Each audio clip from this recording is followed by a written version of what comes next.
Bom, gente, prontos aí para mais uma aula? Então vamos lá. O assunto de hoje é separação de misturas. E separação de misturas, vocês sabem que é uma coisa que às vezes a gente tem uma impressão que já sabe e que tem muita coisa que pode pegar a gente. Então eu estou aqui para ajudar vocês a não cair em nenhuma armadilha. Então vamos ao ponto, mas antes, claro, eu vou ter que fazer aquele pedido. Se não está inscrito, se inscreve. Curte se gostar, claro, compartilha se puder e ajuda o canal a crescer e divulgar a educação aí pelo Brasil. Vamos nessa! Bom, gente, quando nós falamos separação de misturas, uma coisa bacana e uma coisa que é importante que a gente se ligue é que separação de misturas também é chamada de análise imediata. Aí você vai, porra, por quê? Porque eu posso analisar imediatamente do que era constituída aquela mistura após eu fazer a separação. Eu separo e eu sei o que é que tinha ali dentro. Uma coisa que é muito importante que você não pode esquecer. Então, ó, tá aqui, separação de misturas, análise imediata. Mas, ó, eu quero que vocês lembrem a seguinte coisa. Vou apenas botar uma setinha indicando aqui. Quando você faz uma separação de mistura, imagine que vocês tenham água e sal. Quando eu separo, eu continuo tendo água e sal. Ou seja, a separação de mistura ela não envolve reação química. A separação de mistura é um processo físico. Então, sempre que falar processos de separação de misturas, nós temos processos físicos. Vamos guardar, vamos escrever isso aqui, ó. Eu tenho processos físicos. Ou seja, não envolve alteração da substância. Beleza. Eu tenho basicamente dois grupos de mistura, as misturas homogêneas e as misturas heterogêneas. Gente, a mistura homogênea, você só tem uma fase, então ela é mais difícil de separar, porque você não está vendo aquilo que você vai separar. Já a heterogênea, vocês sabem que ela tem duas ou mais fases, como você está vendo o que você vai separar, vai ser mais fácil. Eu vou colocar um diagrama aqui, eu vou até sair do meio para ficar grande, você poder ter uma ideia geral sobre os processos de separação, aí depois eu vou separar os mais importantes e a gente vai trabalhar muito bem, então não saia daí, não deixe de assistir não, vamos lá. Ó, primeiro, todos os processos, vamos olhar isso daqui. Vocês têm aí misturas, como vocês podem ver, heterogênea e homogênea. Gente, tem bem mais processos para separar a mistura heterogênea, porque é uma mistura mais fácil de ser separada. Então, nós temos mistura heterogênea, catação. Catação consiste em quê? Em separar usando a mão. Agora você pega e separa substâncias que tenham diferença de tamanho, diferente cor, diferente forma. Aí você vai, Michel, catação é um processo muito importante, talvez um dos mais importantes que nós temos. Por exemplo, a coleta seletiva, ela é feita através de uma catação. Você separa os materiais para colocar no lixo para que possa ser mais fácil a reciclagem. Aí sempre tem aquela piadinha besta. Catar piolho é catação? Gente, é catação. Você está separando dois sólidos, a cabeça do piolho. Mas óbvio que ninguém vai colocar catar piolho numa prova, né? Então, é uma expressãozinha que não se usa tanto. Vamos para frente. Peneiração. O que é peneiração? É a separação feita com auxílio de uma peneira. E o que é uma peneira? É como se fosse um objeto todo cheio de furos, todo perfurado, uma tela perfurada. Então a peneiração, ela separa por diferença de tamanho. Exemplo, farinha. Você peneira a farinha, você tira os pedaços maiores e fica com os pedaços menores. Areia, para o pessoal que vai fazer massa, o cimento, né? Que vai fazer a argamassa. Então você peneira a areia para não vir brita, para não ir pedra para dentro do cimento, para você conseguir fazer um cimento de maior qualidade. Então, peneiração. Ventilação. Gente, ventilação é uma separação feita com auxílio de uma corrente de ar. Lembrem que a ventilação separa por diferença de densidade. A substância menos densa, quando bate o vento, ela vai, e a mais densa fica. Não é por diferença de massa. Tem muita gente que se confunde, diz, o mais leve vai. Não é o mais leve, é o menos denso. Exemplo, é o alpiste que os passarinhos comem. Eles comem a parte de dentro e deixam a casca. Se você soprar, saem as cascas e fica o alpiste inteiro. Tem, claro, vários outros exemplos. Quando você sopra poeira também, que a poeira vai, então é uma ventilação. Gente, separação magnética. É a separação feita com auxílio de um ímã. Gente, o ímã, ele atrai substâncias chamadas de ferromagnéticas. Quem são as substâncias ferromagnéticas? Ferro, cobalto e níquel. Essas são as substâncias, as principais, claro, substâncias ferromagnéticas que são atraídas pelo ímã. Então, se você tiver limalha de ferro, pedacinhos de ferro e areia misturado, você pode colocar o ímã, eu vou tirar o ferro e vai ficar areia. Então, processo feito usando um ímã. Depois, flotação. Gente, flotar, vocês vão lembrar, flutuar. Isso é uma das coisas que eu vou, tá certo, explicar com mais calma um pouquinho mais na frente, nesse vídeo. Dissolução fracionada, dissolver uma fração, dissolver uma parte. Eu vou diferenciar bem flotação de dissolução fracionada na próxima lousa que eu colocar aqui. Depois, gente, levigação. Também é um processo feito por diferença de densidade. A gente usa uma corrente de água. Aí a gente vai usar um aparelhozinho chamado de bateia, que eu também vou mostrar uma foto e vou explicar um pouco mais detalhado. É o que se faz nos garimpos, né? A levigação, com auxílio de uma corrente de água. E aí, você já guarda aqui e aqui, ó, os dois mais importantes. Gente, quando vocês pensarem em mistura heterogênea, vocês lembrem desses dois, ó. Decantação e filtração. Decantação e filtração. Esses são os mega top processos para separar a mistura heterogênea. Se você tivesse que saber dois, tem que ser esse daí. Decantar e filtrar.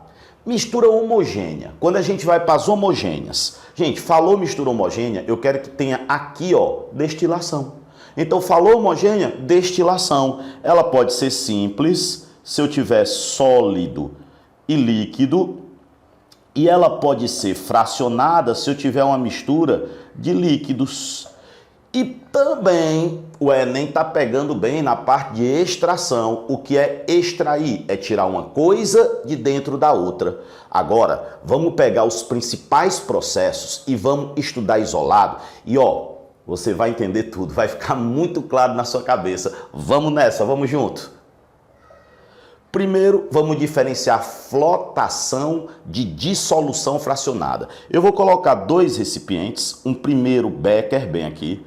E nesse primeiro becker eu vou colocar uma mistura de serragem, raspa de madeira, serragem e areia. Todo mundo sabe que a madeira e sabe que a areia, eles não se dissolvem em água. Aí o que é que eu faço? Eu vou aqui e ponho água. Gente, a água, ela tem uma densidade intermediária entre a areia e a serragem. Então ela vai se colocar no meio. Quando eu olhar novamente para esse recipiente, o que eu vou ver é uma coisa assim, ó. Tu vai olhar, a água vai estar aqui no meio. Aqui em cima eu vou ter a serragem, as raspas de madeira, e aqui no fundo eu vou ter a areia. O que é que aconteceu? A serragem flutuou. Então esse processo aí se chama flotação. Então, quando você ouvir flutuou, subiu, sobrenadou, a gente ouviu suspendeu, suspensão, é uma flotação. Na boa? Vamos para outra. E a dissolução fracionada? Olhem como é simples, como é bacana da gente estudar isso aqui. Você vai, eu tenho uma mistura, agora eu vou colocar aqui areia de novo, areia sempre ajudando a gente, só que eu vou colocar areia e sal. Se eu coloco areia e sal, quando eu colocar água agora, gente, um dos dois vai se dissolver. Se só um dissolve, é uma dissolução fracionada, é uma dissolução por partes. Quando vocês olharem, o que é que vocês vão ver? Aqui, ó, o sal vai estar dissolvido e a areia vai estar no fundo do recipiente. É isso que a gente tem como dissolução fracionada. Vamos para uma próxima. Ó, filtração. A filtração é simples. Eu tenho uma membrana porosa, ela vai reter, ela vai segurar o sólido e só vai passar o líquido. Agora, gente, por favor, Guardem, porque quando eles cobram termos um pouquinho mais técnicos, a gente quer se atrapalhar. Primeiro, filtração é só para mistura heterogênea, só heterogênea. O sólido fica e o líquido passa. Gente, olhem o sólido ficando aqui no filtro. A gente chama isso de resíduo. Então, o que é resíduo? É o que ficou no filtro. E o que passa, vocês estão vendo aqui, ó, a gente chama de filtrado. Então, se vocês virem aqueles fluxogramas e aparecer lá, resíduo é o sólido, filtrado é o líquido. Então, passa o líquido e fica o sólido, beleza? Guarde aí uma coisa, se eu quiser acelerar a filtração, eu posso fazer uma filtração a vácuo. É um processo para acelerar a filtração. A filtração, sem dúvida, é um dos dois mais importantes processos para separar a mistura heterogênea. Vamos para frente, não vamos perder tempo não. Decantação. Decantação consiste em você esperar até que a substância mais densa se deposite. Então a decantação ela é feita por diferença de densidade. Aquele exemplo clássico, você tem aqui um recipiente, aí eu ponho água, aí eu tenho um pouco de areia, imagine que a areia ela foi agitada, então ela está ali agitada, eu vou esperar. Eu vou esperar até que a substância se deposite. Então, quando eu olhar novamente, eu vou ver a água e eu vou ver a areia depositada aqui no fundo, ó. Então, a areia. Gente, o processo de decantação é tão simples, né? Agora, se eu tiver dois líquidos, tipo água e óleo, eu também posso fazer a decantação. Então, a decantação é para mistura heterogênea, sólido, líquido ou líquido, líquido. Olhem esse desenho que eu coloquei aqui, onde vocês veem fase líquida 1, você vê fase líquida 2, poderia ser, por exemplo, o óleo, que é menos denso do que a água, e a água. E eu coloco dentro desse funil, que é chamado de funil de decantação. Ele também tem um outro nome, que é um pouquinho mais chato, que é funil de bromo, tá? Funil de bromo. Então, funil de decantação ou funil de bromo. Vocês veem que ele tem uma torneirinha, uma torneira, né? Bem aqui uma torneira, ó. E você pode abrir essa torneira, deixar passar o mais denso e vai ficar só o menos denso. Lembrem, claro, tá certo? O seguinte, que a parte de baixo é a que tem a maior densidade e a parte de cima é a que tem a menor densidade. Na boa? Vamos para a próxima. Eu tô lá com a decantação complicada, tá demorando para baixar e eu quero acelerar a decantação. Eu faço o quê? Uma centrifugação. Então, ó, de uma maneira rápida, para a gente não perder tempo com isso. Para que serve uma centrífuga? Ela aumenta a velocidade da decantação, só isso. Então a centrífuga, ela separa por diferença de densidade, ela gira em alta velocidade, ela acelera a decantação. Na boa, guardou aí? Bom, e a levigação? Que é aquela da corrente de água, que usa essa bateia, ó, olha essa bateia, esse pratinho aqui meio cônico, né? Olha aqui já o ouro aparecendo, a água. Então o que é que você faz? Você segura a bateia e roda. Quando você roda, a água agita, e quando a água agita, ela arrasta o cascalho, a areia para fora, deixando só o ouro. Aí você vai, porra, Michel, por que o ouro fica? Porque o ouro, ele é o material que tem a maior densidade. Então se o ouro tá aqui, ó, ele tem a maior densidade, ele fica no fundo da bateia. E o material menos denso é arrastado. Então, se eu conseguir, imagine, se eu conseguir aumentar a densidade desse ouro, vai ser mais fácil separar. É aí que entra um inimigo da gente, que é o mercúrio, né? O mercúrio, ele dissolve o ouro, ó. O mercúrio, ele dissolve o ouro. Quando ele dissolve o ouro, ele forma uma liga chamada de amálgama. E esse amálgama tem uma altíssima densidade. O que foi que eu acabei de dizer? Que se eu conseguir aumentar a densidade do ouro, que já é denso, mas se eu conseguir aumentar mais, eu vou separar mais fácil. Então o mercúrio é colocado para duas coisas. Ele vai juntar todos os pedacinhos de ouro, porque ele dissolve o ouro, às vezes tem pouquinho ouro, ele está em pó, ele junta tudo numa massa só. E, obviamente, ele aumenta a densidade, facilita a separação. O problema, a gente já sabe, né? O mercúrio ele é tóxico. ele se acumula no sistema nervoso, ele causa hidrargiriose ou doença do chapeleiro maluco ou mal de Minamata. Então o mercúrio, uma vez tocado, inalado, ingerido, para sempre arrombado. Ele é de dificílima excreção. Então guardem, o mercúrio serve para duas coisas. Ele dissolve o ouro, então ele aglutina as pepitas e ele aumenta a densidade, facilita a separação. Viram como é fácil? Vamos para a próxima.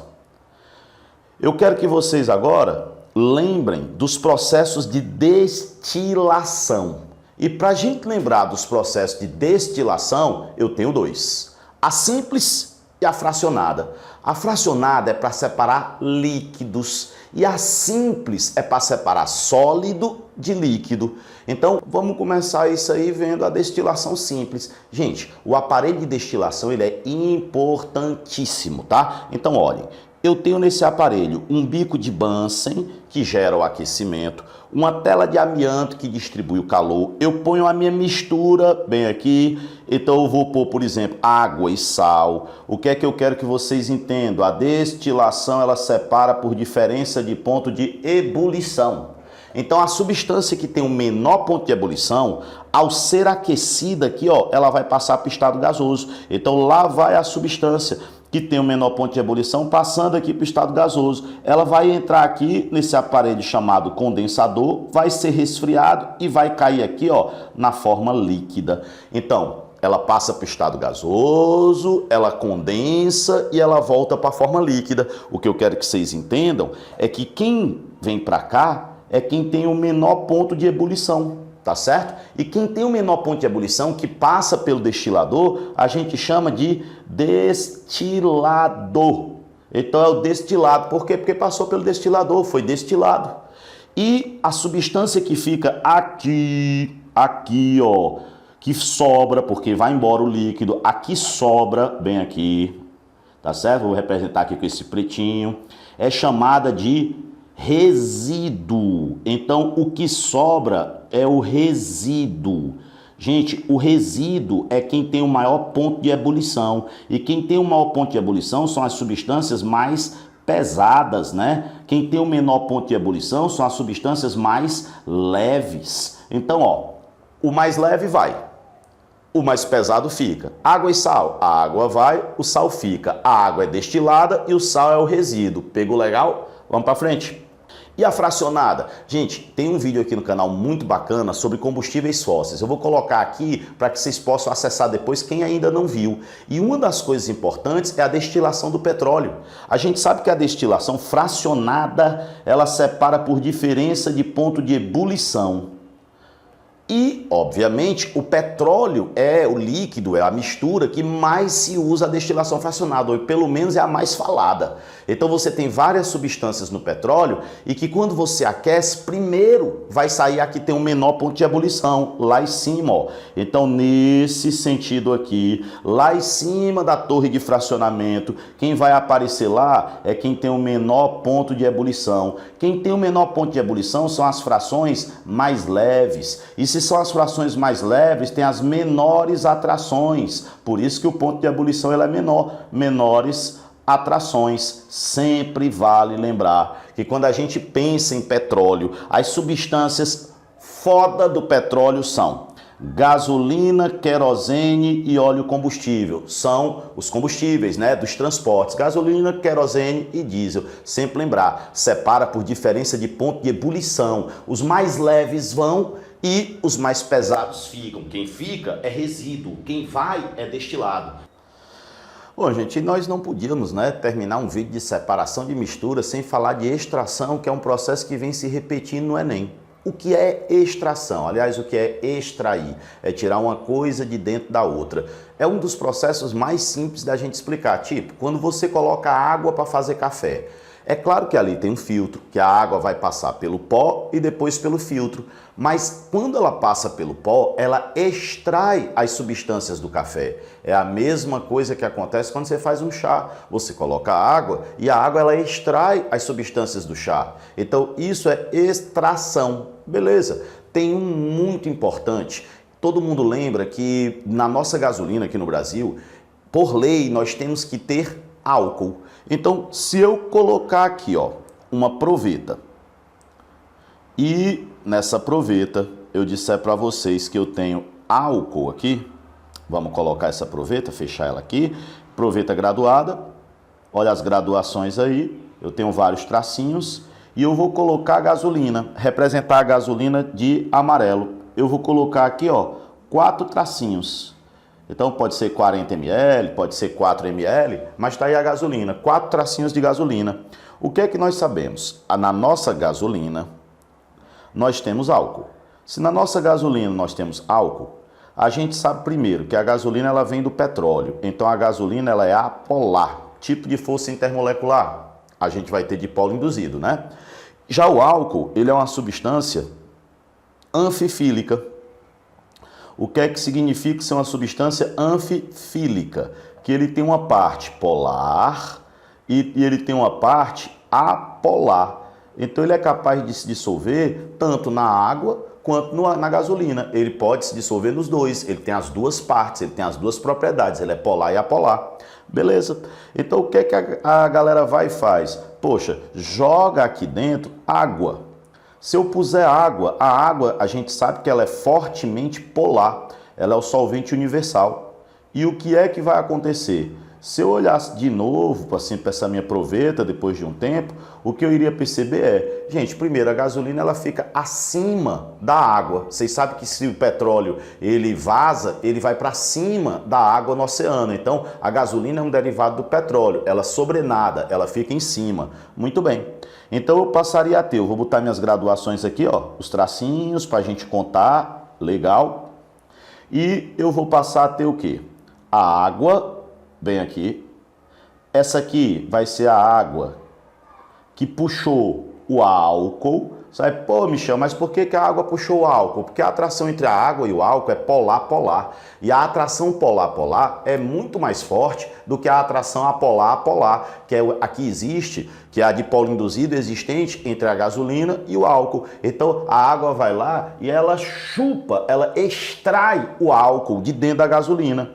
E a parte de cima fica somente, ó, a gasolina. Tá aqui. Somente a gasolina. Vamos colocá-la bem aqui, ó. Muito bem. Se a gente contar quantos tracinhos de gasolina nós temos agora, vou colocar aqui de vermelho, eu tenho 1, 2, 3. Podem ver, ó. 1, 2, 3. E eu tinha quantos? 1, 2, 3, 4. Isso quer dizer o quê? Que eu tenho 3 volumes de gasolina e 1 volume de álcool. Ou seja, o álcool ele era 1/4 da gasolina. A gente pode dizer que nessa gasolina que a gente testou, esse álcool ele correspondia a 25%. Então esse é um processo de extração. A gente extraiu o álcool dentro da gasolina usando água. A gente chama de extração por solvente. E se você por acaso ouviu falar de extração por arrasto, é quando você joga o vapor em cima de uma substância e as moléculas de vapor batem e arrastam outras moléculas. É o que a gente faz, por exemplo, com o eucalipto numa sauna. Você tem o vapor batendo nas folhas de eucalipto quando bate. As moléculas estão muito agitadas de vapor, batem nas moléculas que dão aquele cheiro e arrastam para dentro da sauna. Numa boa? Vocês viram que aí tem uma aula muito completa de separação de mistura. Então, é para você guardar aqui, ó, e aqui, para que você possa fazer uma excelente prova, tá? Beijo no coração e, claro, se não está inscrito, se inscreve, compartilha e bota o teu like aí, bota o teu joinha que vai me ajudar pra caramba. Valeu, beijo para todos.